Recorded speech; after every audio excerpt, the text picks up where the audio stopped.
Again, what we're going to make this time is something like this. It's not really a model like an animal or a flower or something. It's just a rather extraordinary, flexible shape that can expand and compress.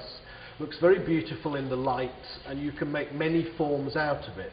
But we're not going to make this in the time we have. It's too complicated. What we're doing is a simpler version, which is this, which is divided into 8 parts. So we'll make this first, and if you can make that, you can make the brown one yourself later. So we need some paper. So what I'm going to do is to fold into 8 equal parts. So to first of all fold in half and open, to fold the side to the centre line, spin it round, do the same on the other side. And then to turn this over so we don't see the folds, and now this edge to bring it to the middle, but to let the bottom flap flip out. Fold it to the middle, and then this edge of the paper, fold that also to the middle. Spin it round and do the same thing again. To fold the edge to the middle, but let the underneath layer flip to the top. There it is. And then fold to the centre line. And that centre line will now fold. So magically you folded into 8 equal parts.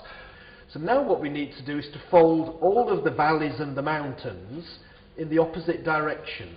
So turn the paper over. My first fold here is a mountain, but I need to refold it as a valley. All the valleys fold them as mountains, all the mountains fold them as valleys.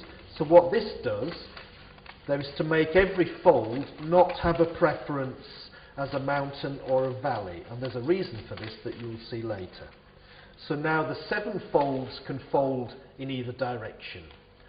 So here's our strip. From the end of the strip, fold a 45-degree triangle.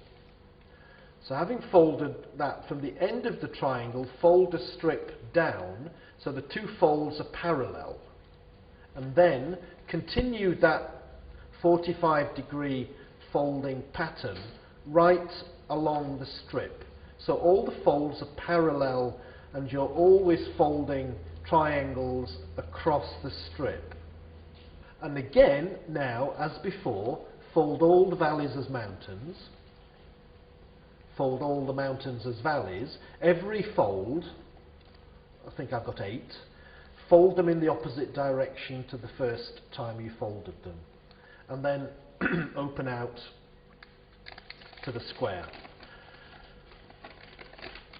Okay, now can you see that you have a lot of sort of zigzags that go across the paper?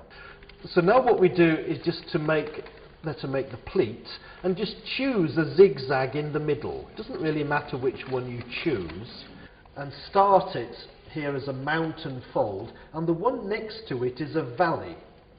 So you're making a pair together. One is a mountain, the other is a valley. And as you go across the paper, so you just need to help the paper, working between your 2 hands, keeping it folded. Now this is quite difficult to teach, I've realised over the years, and there's a kind of knack to it, that when you understand what to do, is not actually very difficult. You just need to be patient and learn how to do it. To crush the paper between your fingers, to make one mountain zigzag and one valley zigzag, and eventually you get to the other end, and then you can squash everything flat and make it strong again. So this is one of the pairs of mountains and valleys that you need to make. So to complete the pink one, you need to make as many pairs as you need to make, up and down, so you eventually get to the top and bottom edges. So this is quite a simple one here. And when you can make that quite well, then you can try to divide the paper not into 8, but into 16. This is into 16 going across, and then do the same thing again. So with some more pleats you get more flexibility and more detail, and after 16 you can make them as big as you like. And there are many things you can make with this, many interesting shapes, and this is the start of a whole genre of folding that you might perhaps try at a later time. So thank you very much.